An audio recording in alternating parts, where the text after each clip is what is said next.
승리하셔서 주님을 기쁘게 찬양드리길 원합니다.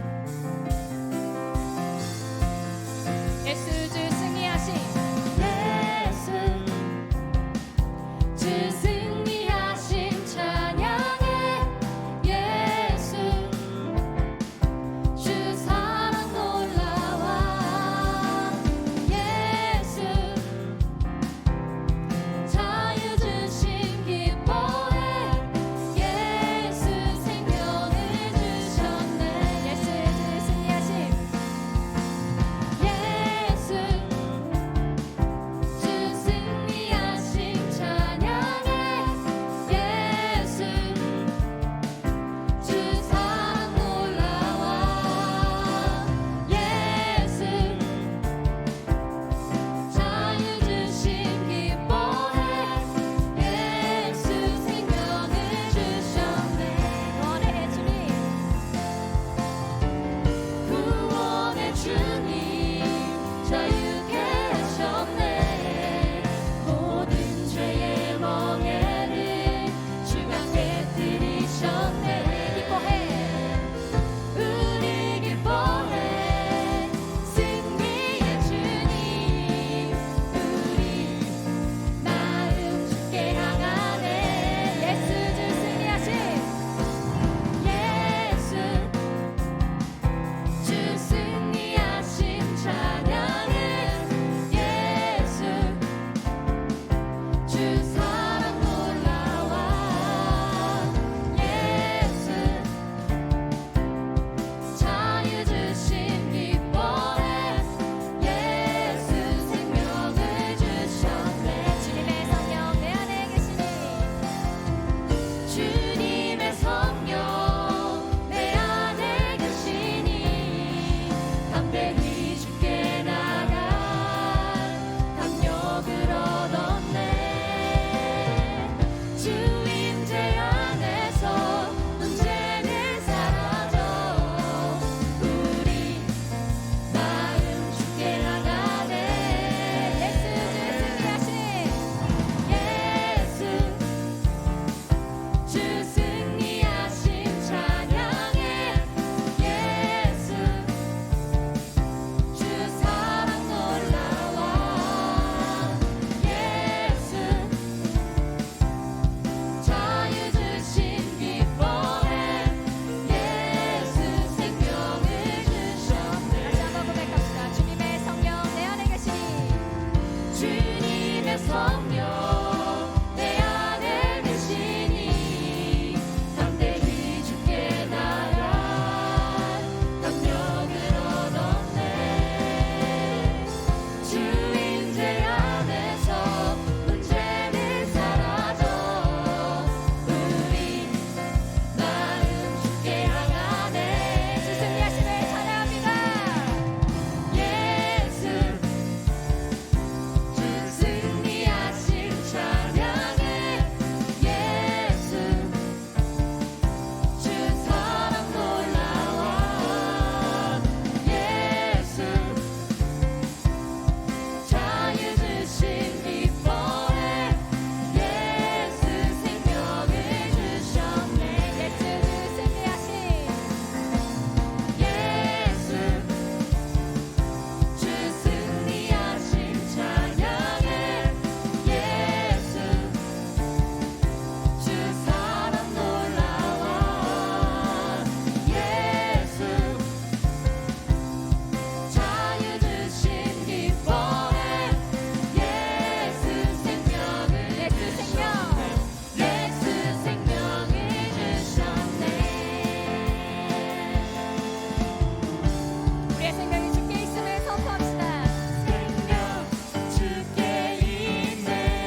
주 임재 앞에 경배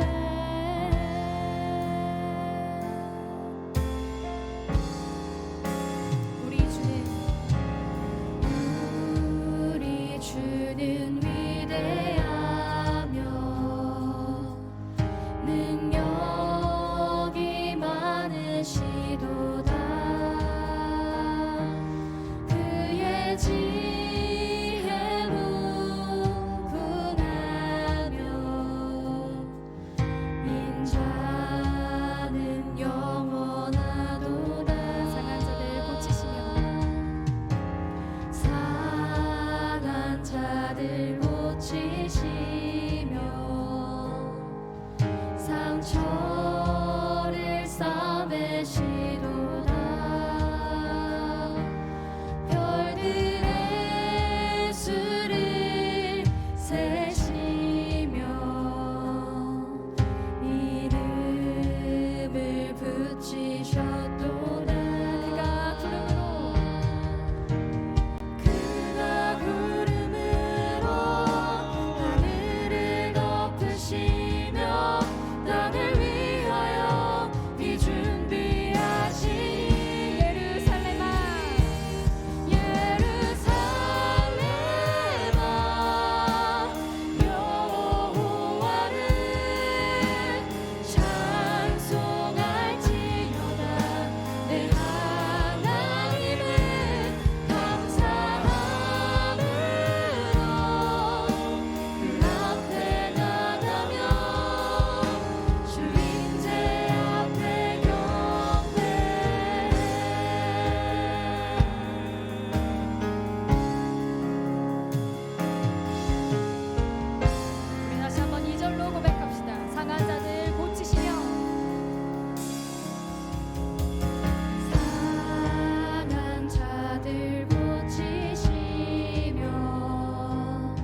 내 하나님을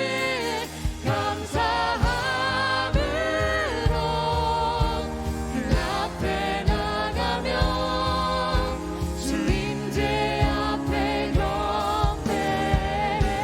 예루살렘아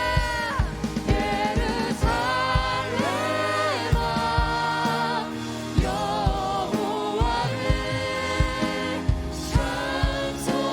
찬송할지어다. 내 하나님을 감사함으로 그 앞에 나가며 주임제 앞에 우리 주님을 찬양합시다. 주를 찬양. 주를 찬양 손을 들고 찬양 전쟁은 나에게 속한 것 아니니 주를 찬양 손을 들고 찬양 전쟁은 하나님께 속한 것. 우리 믿음의 고백으로 두 손 들고 찬양합시다. 주를 찬양. 주를 찬양 손을 들고 찬양 전쟁은 나에게 속한 것 아니니 주를 찬양 손을 들고 찬양 전쟁은 하나님께 속한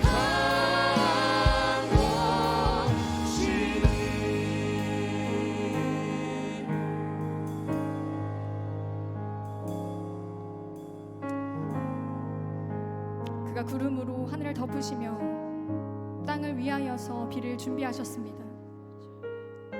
우리의 모든 삶 가운데 주님의 계획하심이 이미 신실하게 이루어지고 계시고 이미 이루어졌다 선포하십니다. 그 주님의 승리를 우리가 찬양합시다. 내 삶을 다해서, 내 목소리를 다해서, 내 온 마음과 온 정성을 다하여서 주님을 찬양하길 원합니다. 예루살렘아 주를 찬양할지어다. 영생교회야 주를 찬양할지어다. 각자의 이름을 그 예루살렘 안에 이름을 선포하면서 나 정은이가 주님을 찬양할지어다. 주님의 그 신실하심을 찬양할지어다. 전쟁은 나에게 속한 것이 아니라 하나님께 속한 것이오니 주님 그저 주님을 사랑한다 고백하고 그저 주님을 찬양한다 고백합니다. 이 시간 말씀을 선포하실 선교사님을 위하여서 그의 입술과 그의 머리를 주장하여 주시어서 성령의 그 역사하심으로 강권하심으로 주님의 말씀이 가감없이 선포하게 해달라고 선교사님을 위하여 기도하고 듣는 우리들의 마음을 열어달라고 우리 함께 예배를 위하여서 또 우리의 마음을 위하여서 함께 기도합시다. 예, 주님 아버지 하나님 감사합니다. 주님의 놀라우신 은혜와 성령하심이 아버지 하나님 내 안에 있음을 다시 한번 고백합니다. 주님 전쟁이 나에게 속한 것이 아니라 정말 나에게 불태되는 것이 하나님과 있음을 다시 한번 고백합니다. 내가 주님과 함께하고 내가 주님과 함께 있으며 그 모든 것을 아무 문제가 되지 않는 것을 고백합니다.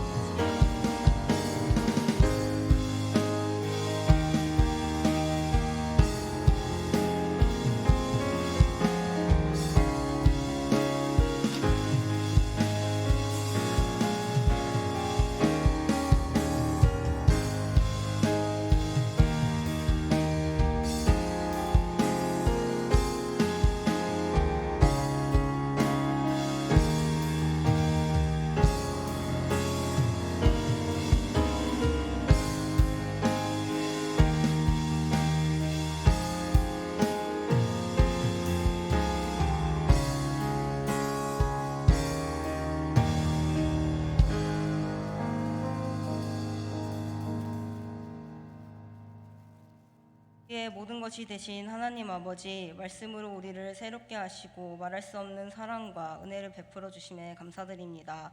세상 속에 살면서 감사가 부족하고 두려움과 걱정심에 더 불안해하고 초조해하고 불신에 빠져가는 우리의 믿음 약함을 용서해 주옵소서. 우리의 모든 문제를 하나님께 기도하는 신실한 믿음이 회복되게 하여 주시옵소서. 우리의 마음이 오직 하나님을 바라보게 하시고 우리의 영혼이 주님만을 기대하며 살아가게 하옵소서. 지난 한 주간의 죄를 주님께 고백합니다. 입술로는 주님을 사랑한다 고백하지만 행동으로는 세상을 사랑했던 우리 모습을 봅니다. 우리의 입술에서 찬양과 감사가 넘쳐나야 함에도 불구하고 원망이 갈급했음을 고백합니다. 사랑의 주님, 저희들을 긍휼히 여겨주셔서 죄악들을 용서하여 주옵소서. 세상 속의 모든 것들을 벗어버리고 오직 하나님만을 바라보게 하옵소서. 코로나 가운데서도 우리 교회를 지켜주시고 든든히 서가게 하심에 감사드립니다. 앞으로도 성도 한 사람이 주님의 마음을 품고 이웃을 사랑하고 영혼구역 사역에 앞장서게 하옵소서. 우리 교회가 지역을 살리고 세상을 살리고 이 나라 이민족을 살리는 놀라운 역사가 일어나는 교회 되게 하옵소서. 주님, 드디어 2년 동안 코로나로 인해 하지 못했던 행사들을 다시 시작할 수 있도록 은혜 베풀어 주심에 감사드립니다. 교육부 성경학교와 청년부 수련회를 위해 수고하는 목사님, 전도사님, 교사들과 모든 헌신자들에게 큰 은혜를 더하여 주옵소서. 하나님의 도우심 속에서 무사히 여름 행사를 진행할 수 있도록 복을 주옵소서. 청년부를 위해 기도합니다. 취업, 결혼, 직장 등 여러 가지 준비 과정과 세상 속을 살아가는 데 있어서 너무나도 어려운 시기임을 고백합니다. 우리가 어디로 나아가야 할지, 무엇을 해야 할지 막막한 이 시대에 우리가 예배를 생명처럼 여기고 말씀에 귀 기울이고 주님과 기도를 통해 회복되게 하시고 예배를 생명처럼 여기고 말씀에 귀 기울이고 주님과 기도를 통해 회복되어지어 주님의 일꾼으로 성장하도록 능력을 더하여 주옵소서. 이번 수련회를 통해 하나님과 첫사랑을 회복하게 하시고 하나님과 더 가까워지고 우리의 정체성을 찾는 은혜의 시간이 되게 주님께서 주관하여 주옵소서. 이 시간 말씀을 듣습니다. 김광수 선교사님의 입술과 생각을 주관하여 주셔서 이 시대를 살아가는 청년들, 성령님들에게 은혜의 말씀이 되게 하시고 세우는 놀라운 역사의 현장이 되게 하여 주시옵소서. 또한 선교사님의 가정과 선교지에도 축복을 더하여 주옵소서. 오늘도 살아계시고 역사하시는 예수님의 이름으로 기도드립니다.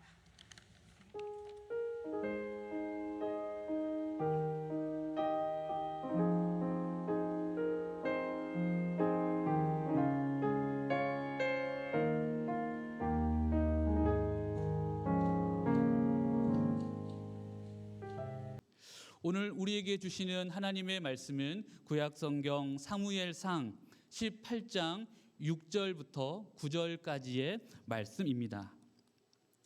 구약성경 438페이지 사무엘상 18장 6절부터 9절까지를 우리가 서로 교독하며 읽겠습니다. 제가 먼저 6절 말씀을 읽겠습니다. 무리가 돌아올 때 곧 다윗이 블레셋 사람을 죽이고 돌아올 때에 여인들이 이스라엘 모든 성읍에서 나와서 노래하며 춤추며 소고와 경사를 가지고 왕 사울을 환영하는데 여인들이 뛰놀며 노래하여 이르되 사울이 죽인 자는 천천히요 다윗은 만만이로다 한지라. 사울이 그 말에 불쾌하여 심히 노하여 이르되 다윗에게는 만만을 돌리고 내게는 천천만 돌리니 그가 더 얻을 것이 나라 말고 무엇이냐 하고 그날 후로 사울이 다윗을 주목하였더라. 아멘. 우리 선교사님 나오실 때 여러분 큰 박수로 환영하고 격려하겠습니다.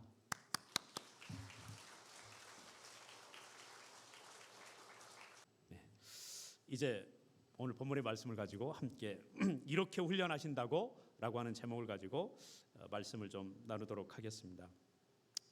이번에 오늘 전주 영성교회에 와서 이렇게 예배를 드리지만 몇몇 다른 교회들이나 청년대학부 수련회를 가서 이렇게 설교를 하고 강의도 하고 그러다가 이제 오늘 전주 영성교회에 와서 예배를 드리는데 제가 이렇게 너무 행복합니다. 왜냐하면 이렇게 살아있는 예배를 드리는 교회를 만나면 너무 좋거든요. 그리고 아까 오전 예배 설교하면서 설교 끝나고 찬송 부를 때 10년 만에 거의 그렇게 찬송을 불러본 것 같아요. 소리를 내면 안 되니까. 지금 있는 교회도 옆집 사람이 몇 번 찾아왔어요. 소리가 커가지고.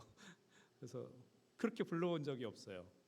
근데 어떤 교회는 가면서 예배를 드리면 딱 들어가는 순간 교회의 영적인 분위기가 살아있고 하나님을 예배하는 영적인 감이 있어서 너무 좋은데 어떤 교회는 갔더니 답답해요. 예배가 끝날 때까지 교인들이 아무 기대감도 없고 찬송도 기도도 죽은 상태로 그냥 형식적으로 예배를 드리는데, 또 그런 교회를 위해서 기도하다 보면 가슴이 뻑뻑해지면서 막막한 그런 교회도 있습니다. 왜 같은 하나님을 예배하는데 어떤 교회는 예배가 살아있고 어떤 교회는 영적으로 죽어 있을까요? 여러 가지 이유들과 원인들이 있겠죠. 그런 핵심에는 뭐가 있겠어요? 목회자의 영적인 영향력 때문에 그렇죠. 교회는 어쨌든 간에 목회자의 선한 영향력에 예민한 공동체이기 때문에 그렇습니다. 또는 우리 자신이 선한 영향력을 발휘하는 좋은 믿음의 사람이 되려면 그런 영향력을 줄 수 있는 좋은 영적인 리더를 만나는 것은 굉장히 중요합니다. 그래서 사람들은 좋은 리더와 영향력 있는 리더를 만나고 싶어하고 그런 사람에게 배우고 싶어하죠.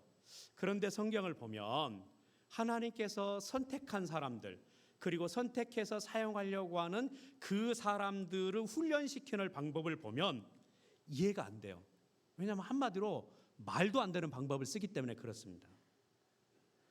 사무엘서를 오늘 봤는데요. 처음에 보면 이제 선지자 사무엘이 등장하는 얘기들이 나오죠. 사무엘이 어렵게 해서 태어났습니다. 그리고 그 어린 사무엘이 성전에서 자라는데 하나님께서 사무엘을 훈련시키는 방법을 보면 기가 막힙니다. 하나님께서 사무엘을 어떤 사람 밑으로 들여보내서 사무엘을 그 시대를 바꾸는 영적인 선지자 리더가 되도록 하시나요? 엘리와 홈녀와 비느하스잖아요.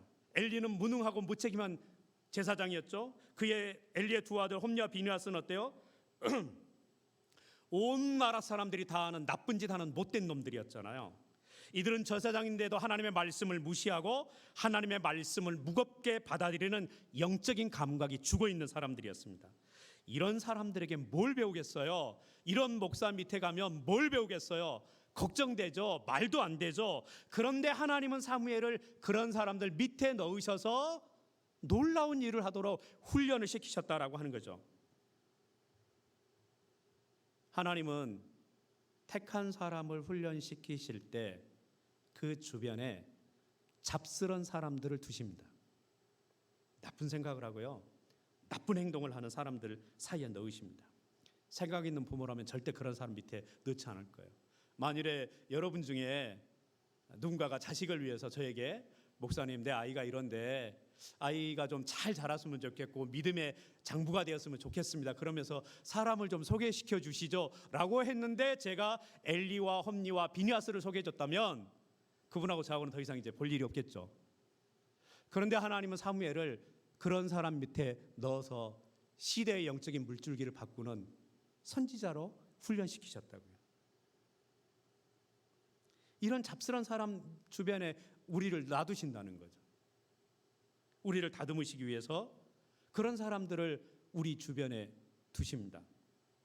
갑자기 이 타임에 옆 사람을 쳐다보면 관계가 깨질 수 있으니까 쳐다보는 거 금지하셔야 돼요. 많은 사람들이 요셉을 신앙의 모범으로 생각합니다. 성공한 요셉을 닮고 싶어합니다. 우리는 거듭되는 억울하고 힘든 일들을 극복하고 자기를 노예로 팔아버린 그 못된 형들을 용서한 요셉을 보면서 말하지요. 요셉이 그럴 수 있었던 것은 하나님이 자기를 먼저 보내어서 큰 흉년 때에 대비하도록 자기를 먼저 보내셨다. 그런 믿음으로 모든 것을 요셉이 이겼다라고 말을 하는데 정말 요셉이 그랬을까요? 시편 105편을 보면 요셉이 그때 어떤 상태인지를 보여주는데 우리 다 같이 시편 105편 17절에서 21절까지 같이 함께 읽겠습니다. 예, 시작. 그가 한 사람을 앞서 보내셨으며 요셉이 종으로 팔렸도다.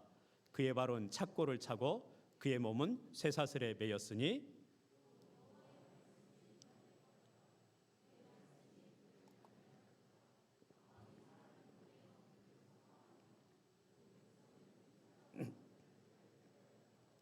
그를 그의 집의 주관자로 삼아 그의 모든 소유를 관리하게 하고 그의 뜻대로 모든 신하를 다스리며 그의 지혜로 장로들을 교훈하게 하였도다 해서 짧은 구절에 요셉의 일생을 담고 있죠. 요셉은 자기가 꾼 꿈 때문에 형들의 시기와 분노를 받습니다. 화가 난 형들은 어때요? 요셉을 노예로 팔아버리죠. 아무리 그래도 그렇지 동생을 노예로 파는 형들이 어디 있어요? 파라오의 경호실장인 바디발의 집에 팔린 요셉은 굉장히 성실하게 살죠. 결국 요셉은 주인의 인정을 받아서 어때요? 너희들이 짱이 되잖아요. 너희들이 짱이 되니까 어때요? 조금 이제 살 길이 좀 열린 것이죠. 그런 요셉을 보디발의 아내가 잠자리를 하자고 유혹을 합니다. 보디발의 아내의 유혹을 끝까지 거절한 결과 요셉은 감옥에 갇힙니다. 얼마나 억울할까요? 얼마나 화가 날까요? 이거 하나님 향해서 삿대질하고 싶은 그런 상황 아닌가요? 아니라고요? 우리가 아는 요셉은 그래도 감옥에서 더 기도하고 찬송했다고요? 마음으로 죄를 짓지 않으려고 더 경건하게 살려고 자기 입술을 제어했다고요? 아니에요. 방금 읽었던 18절을 다시 제가 보면 그의 발은 착고를 차고 그의 몸은 쇠사슬에 매였으니 라고 되어 있는데 이 구절을 히브리어 성경으로 읽으면 18절은 요셉의 정신이 나갔더라, 그런 번역이, 그런 뜻입니다. 무고하게 감옥에 갇히니까 요셉의 정신이 나가버렸어요. 여인의 유혹을 거절한 자기가 옳음에도, 하나님 보시기에 바른 길을 선택했는데도 감옥까지 갇히게 된 억울한 일을 당하자 요셉의 정신이 나갔다라고 하는 것입니다. 그런데 성경은 뭐라 그래요? 19절을 보면 그런 일들을 주관하신 분이 누구였다고요? 하나님이 그렇게 하셨다는 거죠. 요셉은 의로우신 하나님이 자기에게 그런 일들을 행하시는 게 이해가 되지 않아서 정신이 나가버립니다. 왜 하나님께서 요셉을 그렇게 억울한 일을 당하고 감옥에 갇히게 했을까요? 이후에 하나님은 파라오에게 꿈을 꾸게 하고 그걸 통해서 요셉을 감옥에서 끄집어내십니다. 파라오는 감옥에서 나온 요셉을 곧바로 국무총리를 세우고 큰 흉년과 큰 풍년에 대한 대비를 세우게 합니다. 지금 우리나라가 당하고 있는 가장 심각한 문제는 코로나 환자가 2만 명을 넘어서 10만 명이 넘어가느냐라고 하는 문제도 있지만 더 심각한 거는 물가 인상이고 경제 불안인데, 지금 유명한 대학과 유학을 갔다 오고 경제 전문가라고 자처하는 사람들이 토론을 하는데 전혀 지금 대비를 못하고 있고, 그래서 사실은 더 불안한 게 우리들이죠. 국민들이 더 불안해하고 있는데 요셉은 감옥에서 나오자마자 이 경제의 불안 문제를 한 방에 거뜬하게 해결합니다. 어디서 이걸 배웠을까요? 어느 대학에서 배웠을까요? 대학에서 배우지 않았어요. 감옥에서 배웠어요. 경제 전문가의 특강을 들으면서, 인강을 들으면서 배운 게 아니에요. 감옥에서 그 억울한 상황에서 배웠어요. 쇠사슬에 묶인 채 배웠어요. 배울 수 없는 곳에서 배웁니다. 하나님은 배울 수 없는 곳에 요셉을 집어넣으시고 그곳에서 온 천하를 구원하는 하나님의 지혜를 요셉에게 나누어 주십니다. 하나님이 사람을 훈련시키는 방법이 놀라울 뿐인데 우리로서는 이해가 되지 않아요. 오늘 우리가 읽은 본문은 다윗이 골리앗을 죽이고 예루살렘으로 돌아오는 장면이에요. 여인들이 어때요? 15살, 17살 정도 되는 10대 소년이 어때요? 3m 가까운 거인을 단 한 방에 쓰러뜨리고 이스라엘의 구원자가 되었다는 소식을 듣고 어때요? 여인들이 요셉을 흠모하죠. 갑자기 등장한 그 시대 아이돌, 그 빛나는 아이돌 다윗을 너무 좋아해요. 그래서 뭐라고 노래해요? 사울이 죽인 자는 천천히지만 다윗이 죽인 자는 만만이다 해요. 이 말이 사울왕한테는 어떻게 들릴까요? 자, 본문을 보겠습니다. 8절. 사울이 그 말에 불쾌하여 심히 노하여 이르되 다윗에게는 만만을 돌리고 내게는 천천만 돌리니 그가 더 얻을 것이 나라 말고 무엇이냐 하고 그날 이후로 사울이 다윗을 주목하더라. 매우 불쾌하고 화가 나죠. 이게 이상한 게 아니라 사실 사람이니까 어때요? 당연하겠죠. 사울은 이후부터 다윗을 시기해요. 질투라고 하는 것은 내게 없는 것을 누가 가지고 있으면 그 사람에 대해서 부정적인 감정을 느끼는 것을 질투한다고 합니다. 그럼 시기는 뭘까요? 시기는 그 질투를 넘어서 그 사람을 제거하거나 죽여버리고 싶어 해요. 그림을 좀 보겠습니다.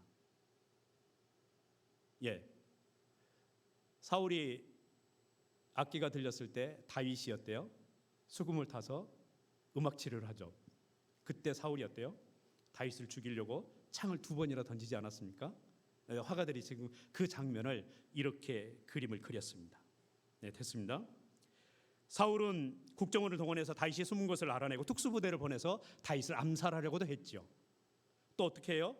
다윗이 어디 숨었는지 다윗이 숨은 것을 알고서도 알리지 않으면 어때요? 국가보안법으로 누구든지 처벌하겠다라고 하는 무서운 명령을 내리기도 했습니다. 다윗 때문에 다윗의 아버지를 비롯한 친척들은 집과 직장을 다 잃고 어때요? 광야와 들에 떠돌아다니는 생활을 해야 했습니다. 다윗은 30살이 될 때까지 이렇게 살면 도망자가 되었습니다. 기가 막히죠? 다윗이 왕이 되겠다고 하나님에게 먼저 기도하거나 요청한 적이 없습니다.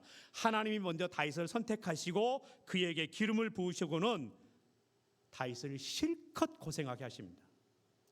이렇게 하나님이 훈련시키는 방법이 어때요? 사실 말이 안 돼요. 하나님은 다윗이 왕으로 등극할 때까지 이런 사울 밑에 두십니다. 하나님은 사울을 왕으로 세운 것을 후회하셨는데 그런 사울 밑에 다윗을 두시고 조금 속된 표현으로 다윗을 그냥 개고생하게 만드십니다. 하나님이 사람을 훈련시키는 방법이 이해가 되세요? 동의가 되세요? 나도 그렇게 훈련받고 싶어요. 이런 기도가 나올까요? 사무엘서는 폐위되었으나 왕의 자리에서 생각보다 길게 있었던 사울과 그에게 죽을 고생을 하는 다윗 이야기를 길게 하지요. 무슨 말일까요? 이게 예수 믿는 사람이 살아가는 우리 현실의 모습이다라고 하는 것입니다. 우리는 예수 그리스도의 부활로 말미암아서 어때요? 새 생명을 은혜로 받은 자들입니다. 천국을 약속으로 받은 사람들입니다. 그런데 우리가 천국에 들어가기까지 지금 우리가 살고 있는 이 세상은 어때요? 정의로운가요? 공정한가요? 상식이 어때요? 통하는가요? 아니죠. 부조리하고 모순되고 공정과 상식이 통하지 않는 세상에 살아갑니다. 나쁘고 악한 사람들이 어때요? 더 큰 소리치고 잘 사는 것 같은 세상을 살아갑니다. 우리 청년들의 절박한 심정을 이용해서 어때요? 돈 조금 주고 일 많이 부리는 소위 말하는 열정페이라고 하는 그런 일들이 끊임없이 있습니다. 이용당하고 버림받는 일들이 수없이 많이 일어납니다. 어른들은 이미 영화 몇 편을 찍을 만큼 그렇게 인생을 살아오시고 이 땅에 소망 없구나, 주 예수 외에 나의 구원자가 없구나, 그걸 절실히 깨닫고 이 오후 예배까지 앉아 계신 분들이에요. 이 앞에 계신 청년들은 어때요? 그 과정을 지금 밟아 나가는 것이고 그게 예수 믿지만 우리가 처해하는 현실이 그렇다라고 하는 것입니다. 살아계신 하나님이 나와 함께 하시는데 이 땅을 통치하고 다스리는데 어떻게 이렇게 부조리하고 악한 자들이 큰 소리치고 오히려 예수 믿는 자가 억울한 일을 당하고 요셉 같은 일들을 당하고 말도 안 되는 일들을 당하는 일이 있을 수 있어? 이게 하나님 믿는 우리에게 닥치는 현실이라고, 이게 하나님 믿는 우리가 이 땅에서 당하는 일들이라고 생각하는 그 일들, 그래서 우리를 괴롭게 하고 슬프게 하고 때로는 어때요? 하나님 믿어도 소용없는 것 같아. 하나님 나한테 왜 이러세요? 이렇게 나도 모르게 말하게 하는 그런 현실을 우리가 살아가는데 그 현실이 어때요? 하나님께서 우리를 어때요? 그런 현실을 놔두시고 우리를 하나님의 뜻대로 다듬어 가시기 위해서 그렇게 하신다라고 하는 거예요. 이게 사울과 다윗 이야기예요. 사무엘상 그 얘기를 하는 거예요. 대체 왜 이러실까요, 하나님이? 아니 당신의 아들까지 아끼지 않고 다 내어주신 그분이 왜 우리를 이런 자리에 두시냐라고 하는 것입니다. 첫 번째로 왜 그런 사람들과 현실 속에 잡스러운 사람들 사이에 예수 믿는 우리를 살아가게 하면서 힘들게 하시는가? 첫 번째로 하나님의 선하심을 드러내라는 것입니다. 하나님은 우리를 악하고 이기적인 사람들과 함께 살게 하십니다. 인간의 욕심이 얼마나 사악한지 보게 하십니다. 그런 사람들 사이에서 살면서 악해지지 말고 그러나 너는 하나님의 선하심을 드러내는 사람이 되라라고 하는 것입니다. 다윗이 사울을 어때요? 2번이나 죽일 수 있었죠. 그런데도 죽이지 않은 것은 뭐예요? 하나님의 선하심을 드러내는 삶을 사는 것이죠. 그러기가 쉬울까요? 쉽지 않을까요? 진짜 내가 화가 나고 상처받았을 때 어때요? 똑같이 확 해버려야 어때요? 시원하잖아요. 그렇게라도 해야지 좀 시원하잖아요. 근데 하나님 그걸 못하게 하시는 거예요. 너는 안 돼. 그러지 마. 나의 선함을 너는 드러내. 이렇게 말씀하시는 거예요. 하나님 우리를 다듬으시기 위해서 개인이 가지고 있는 한계와 약점을 사용하십니다. 좋은 일이건 억울한 일이건 다양하게 겪는 그 일들을 조합을 해서 우리가 하나님의 역사에 동참할 수 있는 사람들로 우리를 다듬어 가시는 것이죠. 이런 하나님을 믿고 순종하는 길은 행복하고 넓은 길이 아니라 사실 굉장히 힘들고 좁은 길이지요. 누구나 잘 살고 싶어 합니다. 정말 여러분이 잘 살았으면 좋겠어요. 오전에 그 삼손을 죽이려고 블레셋 사람들이 들릴라에게 뇌물로 준 돈이 한국 돈으로 바꾸면 165억 원이거든요. 근데 그 얘기했는데 이렇게 푼 돈처럼 별 반응이 없어서 제가 깜짝 놀랐어요. 우리 청년들 40 되기 전에 한 165억 정도 부자들이 되도록길 주님의 이름으로 축복합니다. 이게 아멘이 안 나오면 제가 처음부터 설교를 다시 해야 될 것 같은데. 근데 잘 산다는 게 뭐죠? 우리가 쓰는 언어는 우리의 생각과 행동을 결정하는데, 그래서 언어가 중요하죠. 흔히 돈이 많으면 잘 산다고 하는데, 그리고 가난하면 못 산다고 하는데 정말 그런가요? 돈이 많은 건 돈이 많은 거고 그게 꼭 잘 사는 건 아니죠. 돈이 없으면 가난한 거긴 하지만 그렇다고 그게 못 사는 건 아니잖아요. 한국 사람은 돈 때문에 잘 산다 못 산다는 그런 엄청난 단어를 아무렇지 않게 사용을 하는데, 어쨌든 누구나 돈 벌고 싶어하고 누구나 성공하고 싶어합니다.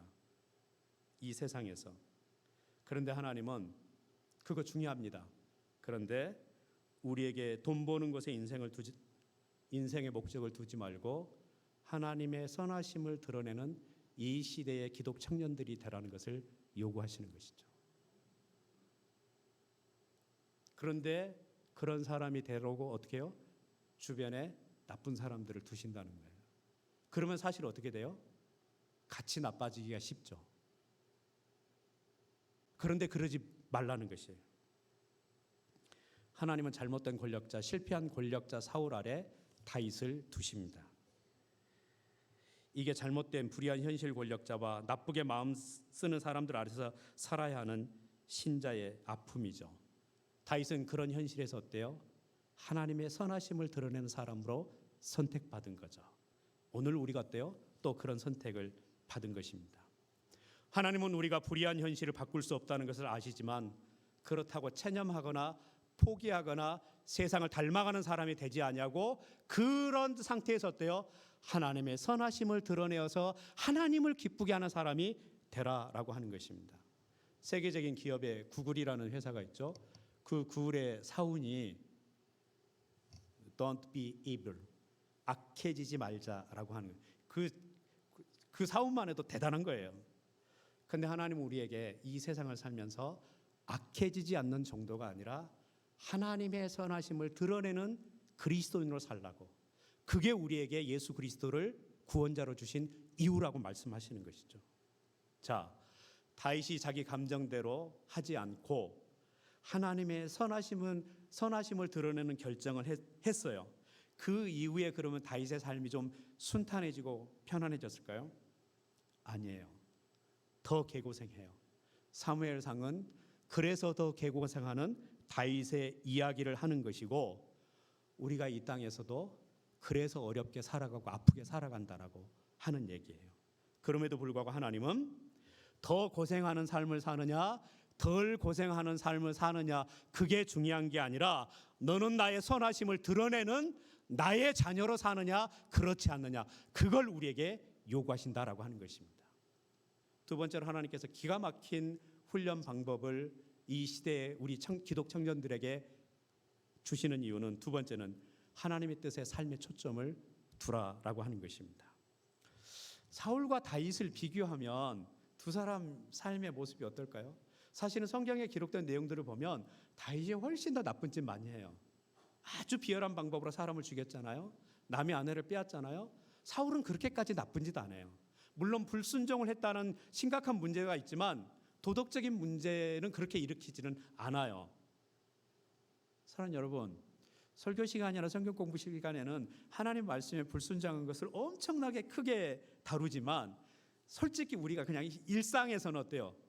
말씀에 불순종한 것보다 어떤 사람이 뭐 이렇게 굉장히 부도덕한 일을 한 것이 어때요? 훨씬 더 이슈가 되지 않아요? 왜요? 그냥 우리도 좀 불순종하잖아요. 다 온전히 100% 못 살잖아요.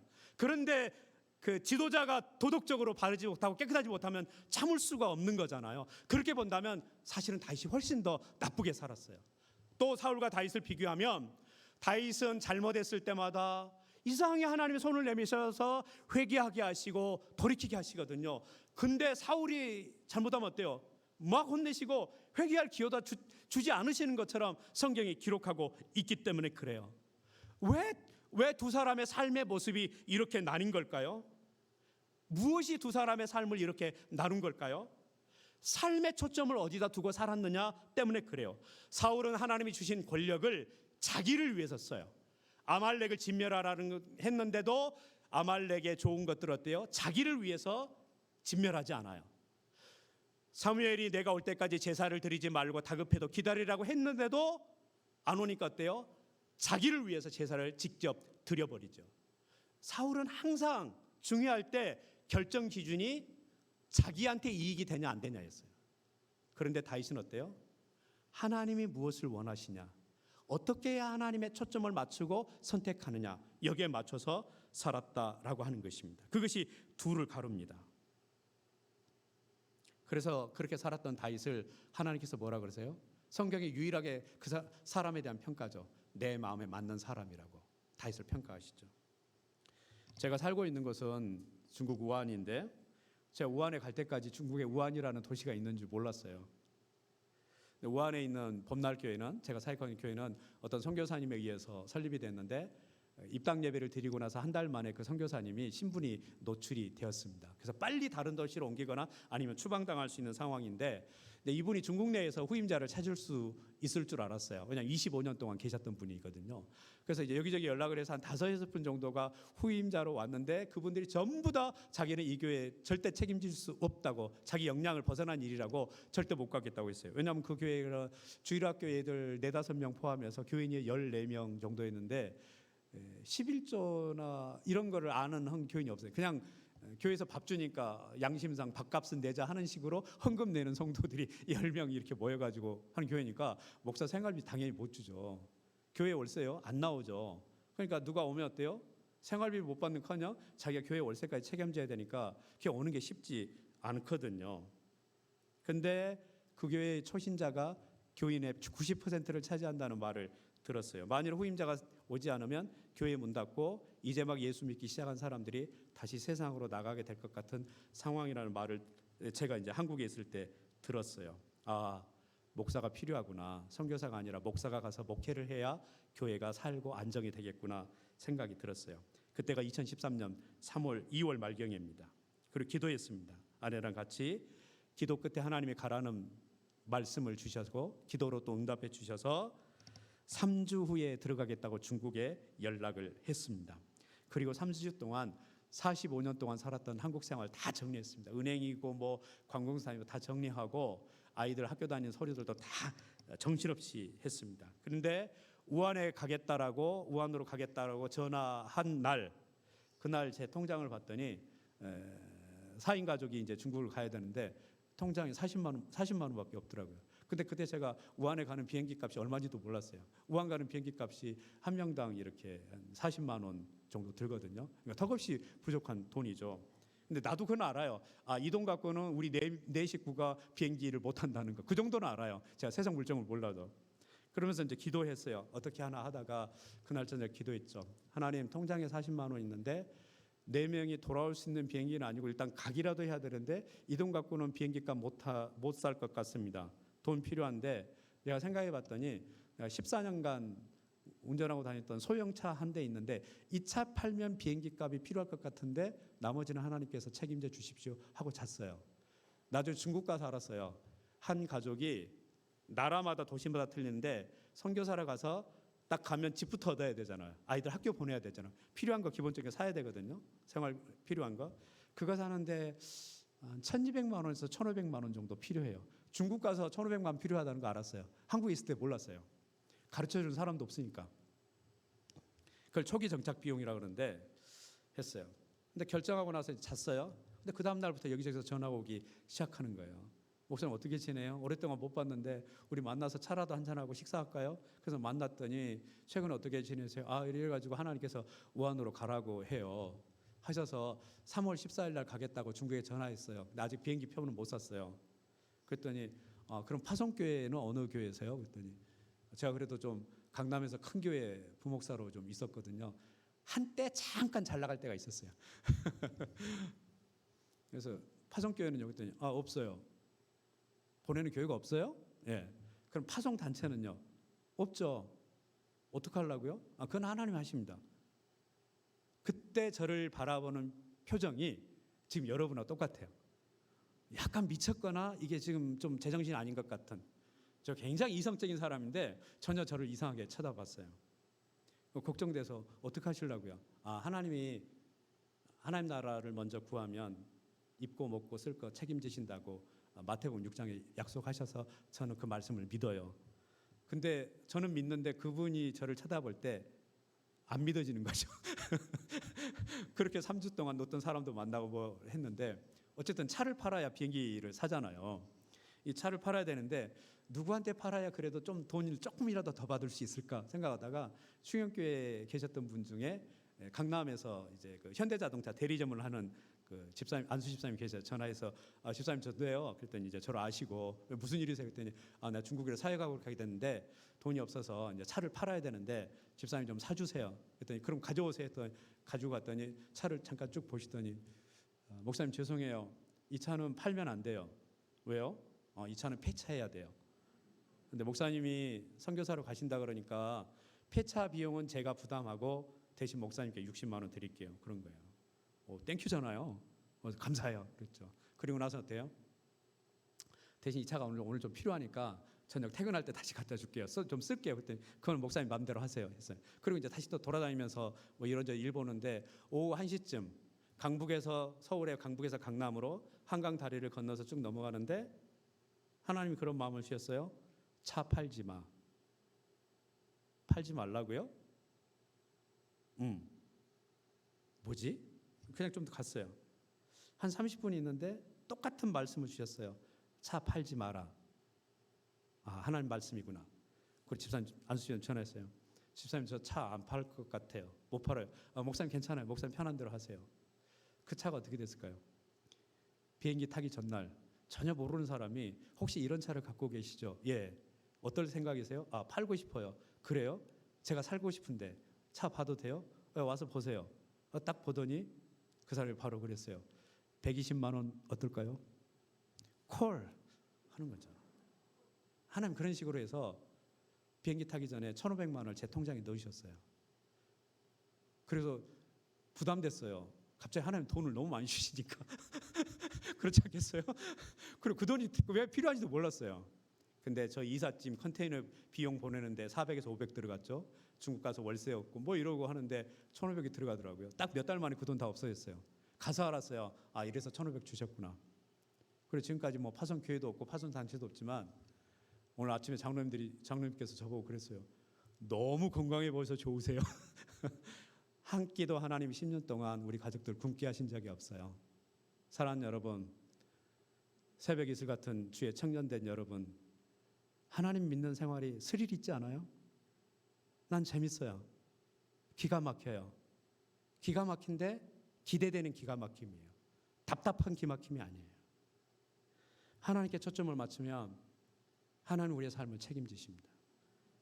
마지막으로 하나만 더 얘기하고 마치겠습니다.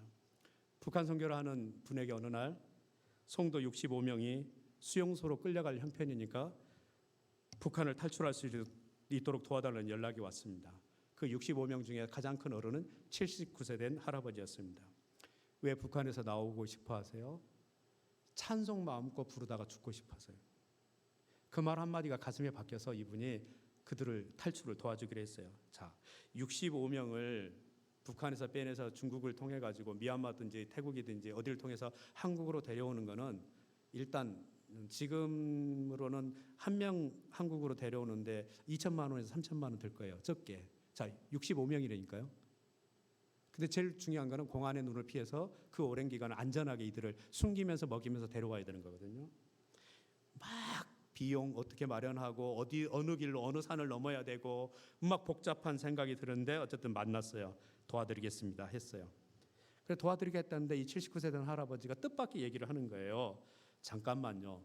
그래도 걸음을 떼기 전에 하나님한테 한 번 더 물어볼게요.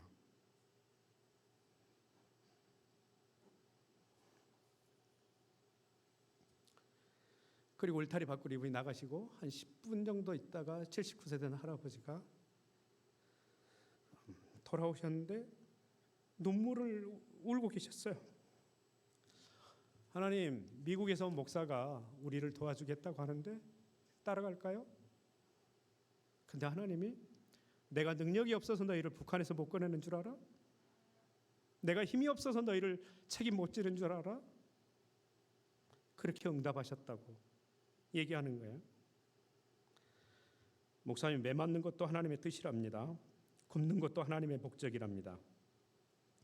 혹시 기회가 주어지면 남조선으로 가서 찬송 마음껏 부르고 천국 가고 싶었는데 북조선에 그냥 남으라는 것이 하나님 뜻이라고 하니 우리는 안 가고 북조선에 남아서 북한의 그리스도인들을 위해서 기도하기를 원합니다.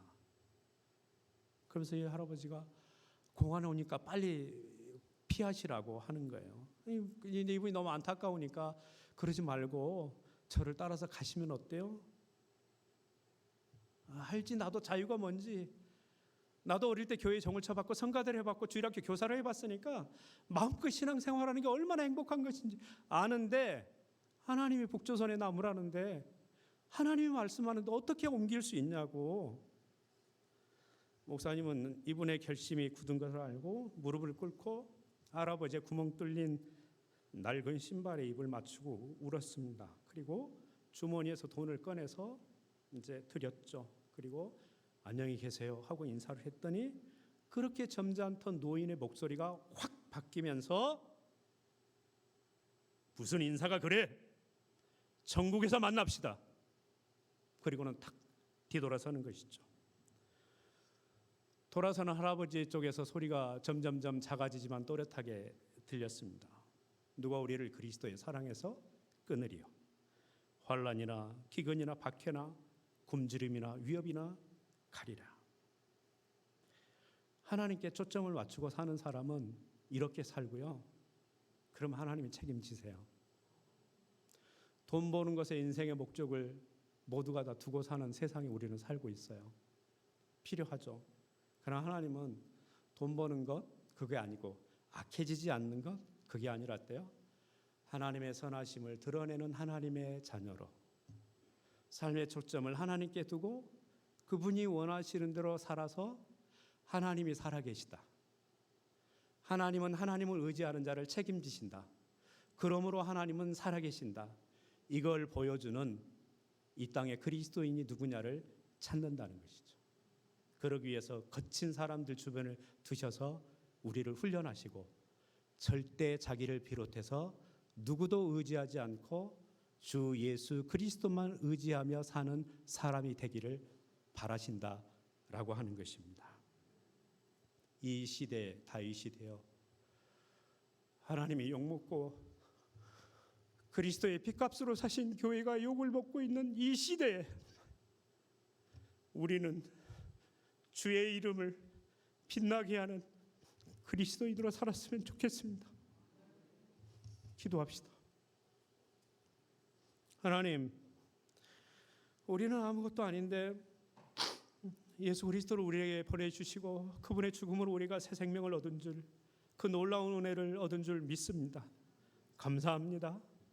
갚을 수 없는 은혜를 받았으니 우리가 주님을 더 진실히 사랑하고 주의 뜻을 따라 삶의 목적을 두고 살아가는 우리가 되게 하여 주옵소서. 사람들이 돈 버는 것에 목숨을 걸고 성공하는 것에 목숨을 걸고 잘 사는 것에 목숨을 걸지만 우리는 하나님의 영광이 드러나는 것에 목숨을 거는 주의 사람들 되게 하여 주옵소서. 그렇게 살 수 있도록 단단한 믿음을 우리에게 허락하여 주시고 주의 능하신 손을 내미셔서 연약한 우리를 붙잡아 주시고 연약한 우리를 통하여 하나님의 살아계심을 드러내시고 기쁨을 취하여 주시옵소서. 예수님의 이름으로 기도드리옵나이다. 아멘.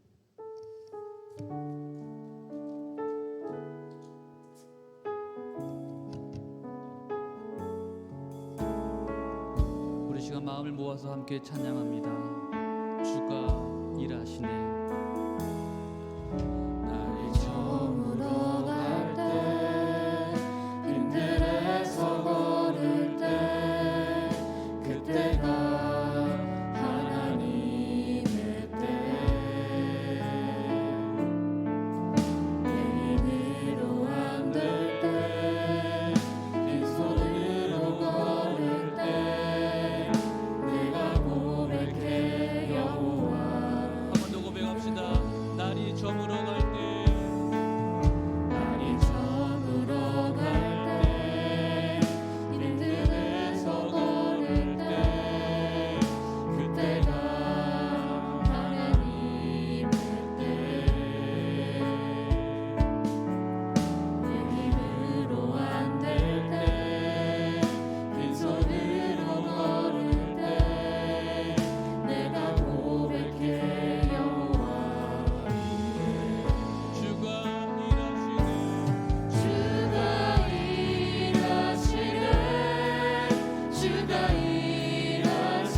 뜻을 정하시고 그 일을 행하실 때 우리가 하나님의 마음을 알게 하여 주옵소서.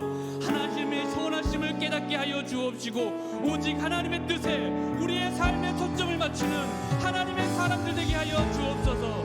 또한 우리 김한수 선교사님께서 사역하시는 그 우한 땅과 그 선교 사역과 그 가족들 위해 하나님의 놀라우신 은혜와 능력이 임하게 해달라고 다 같이 주 한 번 외치고 함께 기도합니다.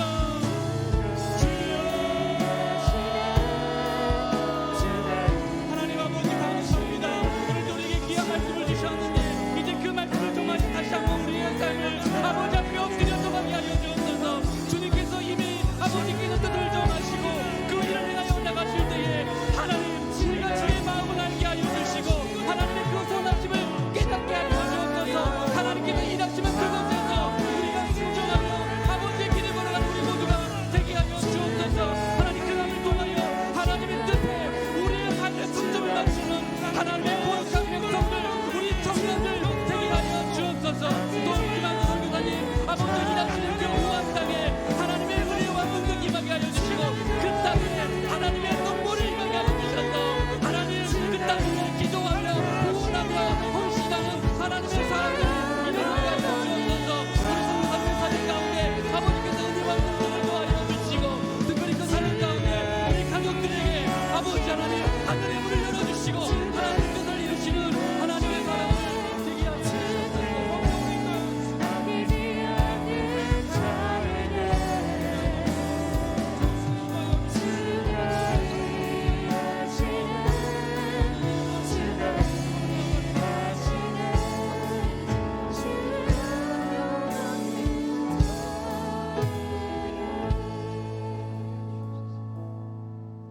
이제는 존귀하신 예수 그리스도의 은혜와 하나님 아버지의 사랑과 성령님의 함께 하심이 오늘 하나님의 말씀을 듣고 성공하고 돈을 벌고 땅에서 잘 사는 것에 더 이상 삶의 초점을 두지 않고 하나님 나라와 하나님이 기뻐하시는 하나님의 뜻에 삶의 초점을 두며 세상 사람을 닮아가지 않고 하나님의 선하심을 드러내는 거룩한 주의 자녀의 삶을 살기로 다짐하는 이곳에 모인 거룩한 주의 백성들 위해 특별히 이 생명의 교회 대학 청년부 그들의 모임과 그들의 기도와 그들의 모든 걸음걸음 위에 이제로부터 영원토록 함께 있을지어다. 아멘.